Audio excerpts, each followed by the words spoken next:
yɛsua de kakra yɛsua de number no yɛ 0549 74 4422 0549 74 44 22 and 0244 45 6852 0244 45 68 and 52 frena yenin komo and a kin yebesua de kakra okay ade ba besua no cha direction we eda obeye no no Monday Wednesday and Friday Monday Wednesday and Friday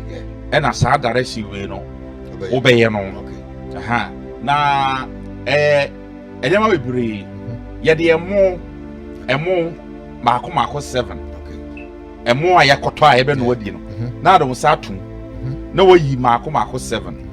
wuyi mako 7 ya pe brown envelope on say we brown envelope ho mo na de mo 7 no na wodi agu brown envelope no na wabobɔ no aba wanim sei wobɛbobɔ wabobɔ no ɛwɔ wanim sei ken uwi a se o wallet ya fatum o purse ya fatum man ye fe ne say o bag ana bag omo say the purse wo fatum ene wallet ya mema baby adu sika to no fato emo aba 7 till 7 fashion brown envelope no abobɔ bobo bra wani because o pa de uwi a wallet ya fashion o purse ya fashion o bag ya fashion ba bia o de sika to fashion hwe ne be ya ma wo eno no papa edien sa na besi edien na betimi ayama ye obi a wo tie me aken o person sika sem increase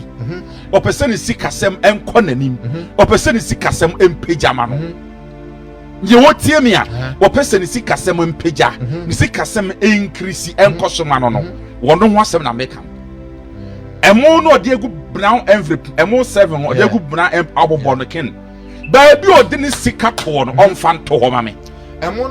no ni brown envelope no like sunsumu no connection be na ewum na envelope no so de na ano so ntia kin on say ye woni bi ho a o kan na bebre ni pante ase because spirituality sunsuma de no na me bi wo ha ye disie bo ha ye nse da mie kan bebre sa ba de me make sense say o pe envelope brown na de mo 7 na gum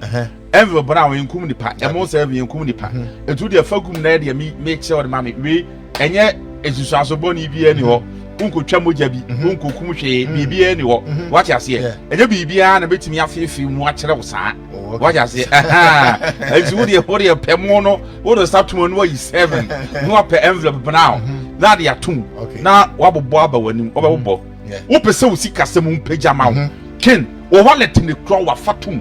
adabi eye Monday bia faade ne bompa ye se ruade mam sika sem mpagya msika sem nkoso adabi eye Wednesday bia fasade no ne bompa ye se ruade mam sika sem nkoso adabi eye Friday bia fa ne bompa ye se ruade mam sika sem nkoso ne fa sha wo wallet ana wo purse ana ba bia sika to hwe ha wo sika sem pagya ma wo.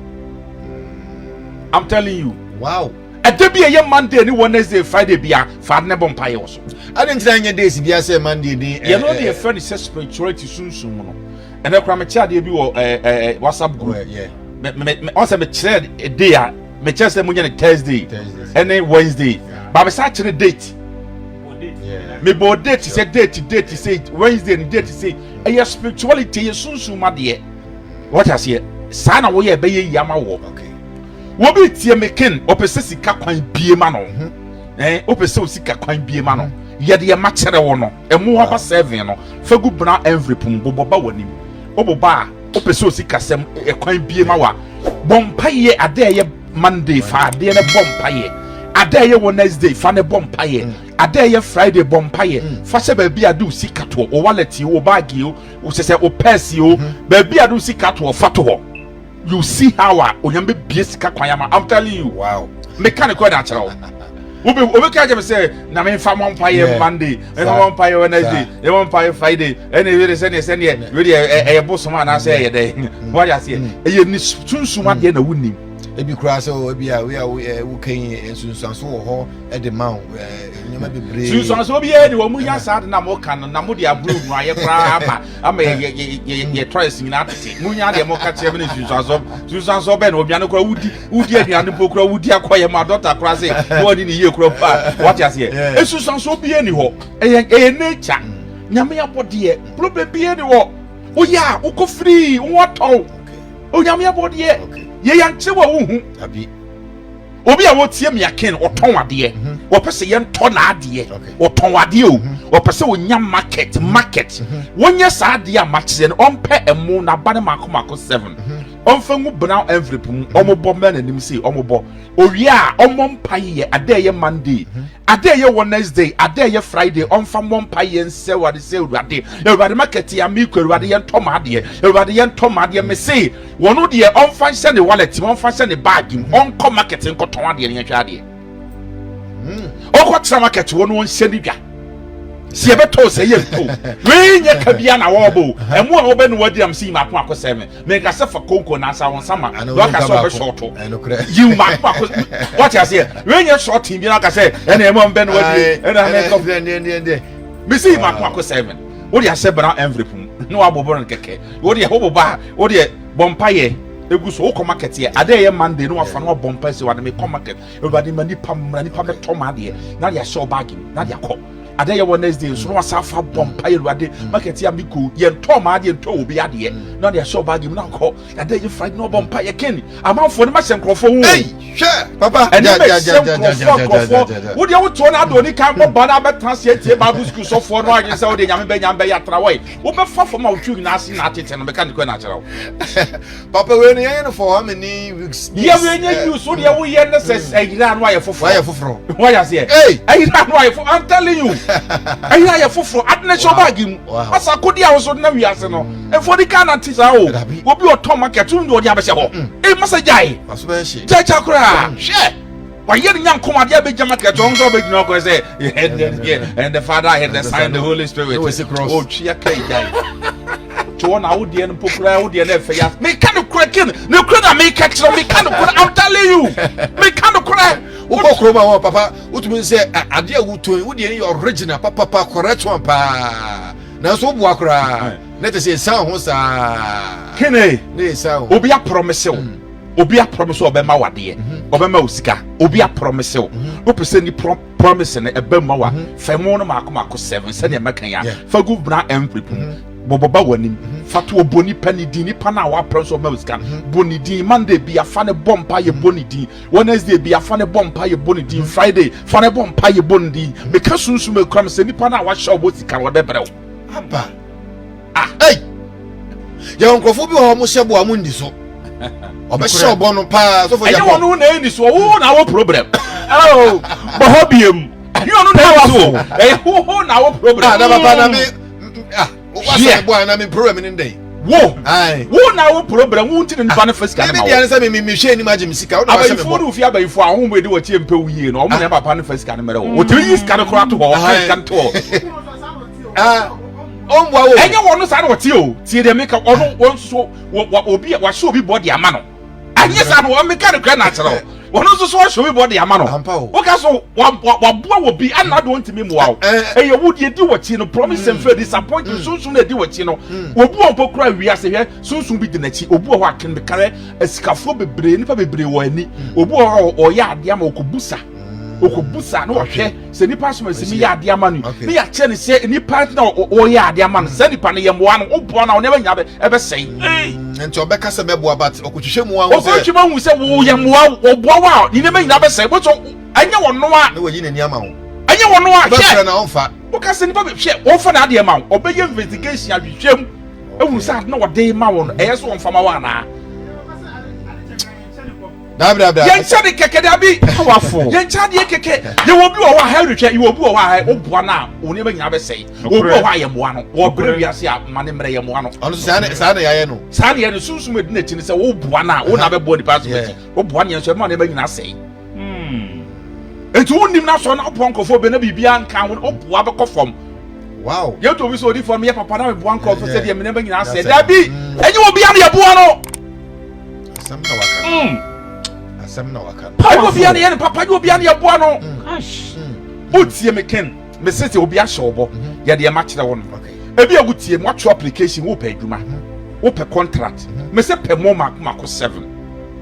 na fa gu bra envelope mu bobo me pipa na mbo kran kyerɛ wo mo wo bobra woni Henry